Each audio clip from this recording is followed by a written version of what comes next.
Ikaw po ba ay nagbabalak lumipat ng tahanan? Okay, ito po gawin mo kung lilipat po ikaw ng tahanan or bago po ang iyong pinagawang bahay. So, una-una mong gawin po, ipasok niyo po yung tubig.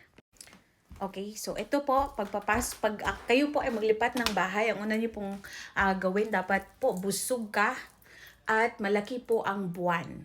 No, una mong ipasok is tubig kasi ito po ay abundance. Mong ipasok is bigas kasi ito po ay simbolo ng Next, isunod mo po ang asukal para po may harmony po ang inyong pamilya. Next po is asin. So, dapat po rock salt para po pangalis ng malas. Kung meron po kayong this one is langis or ito po yung edible na pangluto natin. So, isa yan para po palaging masagana ang ating kusina. Pinaka the best po sa lahat is you have talaga cotton balls para po kagaanan sa lahat ng pamamaraan ng pagkita ng income. At higit sa lahat, dapat po kompleto ang pamilya ninyo kung lilipat kayo ng tahanan. Dapat mga alas 3, alas 5, alas 7, alas 8, yun po ang mga oras na talagang maganda sa disperas ng full moon. At pinakasikreto sa lahat, dapat po mag-handover or ipasa ng asawa mo or yung nag-i-income sa bahay nyo. Pero mas maganda yung asawa mo talaga ang magpasa sa'yo ng 168 coins kasi yun po ay infinity lock ang dalang kasaganahan sa buong pamilya. Now, pagpapasok po kayo, huwag po kayo mag-itim ha. Bawal yan. At saka magputi. Now, dapat mga brightly colors po ang inyong damit. Now, dapat po all are in good emotion. Dapat masaya ang pagpaglipat ng bahay.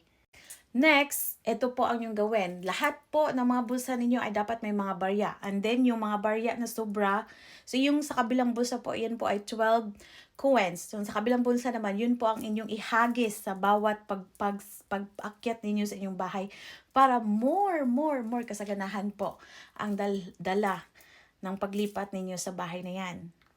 At kung meron naman po kayong dragon zodiac sign sa inyong pamilya, siya po ang una nyong pahigain sa kama. O siya muna po yung unang humiga doon. Kasi siya po ay talagang magdadala ng swerte sa buong pamilya, buong zodiac sign. Kasi dragon is a mystical creature and have a power para po magbigay ng magandang kasaganahan sa buong tahanan at buong pamilya. Now, pag all is set na, dapat po ang inyong mga lagayan ng bigas puno, ang inyong ref puno, inyong lamisa puno, never empty. And then ang inyo pong pag mag-ano po kayo, bago po kayo magsaing, una po ninyong gawin is mag-light ng candle na green. Tapos kayo din po ay mag-incense to get rid of the, para maalis ang mga malas. Pagkatapos, magpakulo po kayo sa inyong kettle or yung takure. Basta mag-whistle lang siya doon, yung takure. So, symbolizes niya na wini-welcome po kayo sa kasaganahan. Now, dapat po sa sinaunang pamain, kamuti dapat po at saging ang inyong kainin sa unang araw. Tapos, or tinapay. Tapos, pagka kinabihan, kumain po kayo ng bigas. So, tingnan ko lang po yung libro ko doon. Basta, dapat po puno ang inyong saingan. Bawal po itong i-empty. So, kung kakain kayo sa unang araw, dapat po may sobra sa kaldero or yung rice cooker. Hindi siya pwedeng ubusin para po abundance kayo lagi.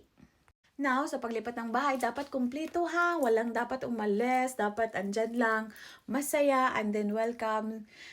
Ising, you sing, you hug each other, you basta maganda po ang vibration. So, if you want, also, kung kayo nagninegosyo, lagyan po lagi ng pineapple ang inyong bahay at negosyo. Yan po ay magdadala ng maraming pera.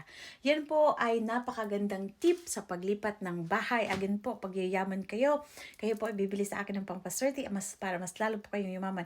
Now, if you did, pa-comment po dito kung saan po kayong lugar nanonood. Ako po ay maligod at napapasalamat na kayo nagawi sa aking live at I hope ito po ay nakakatulong na maging mabuti ang inyong paglipat ng bahay at start a new journey. Kayo po ay binabasbasan ko na maging mayaman at masagana ang inyong pamumuhay araw at gabi. So, mote it be.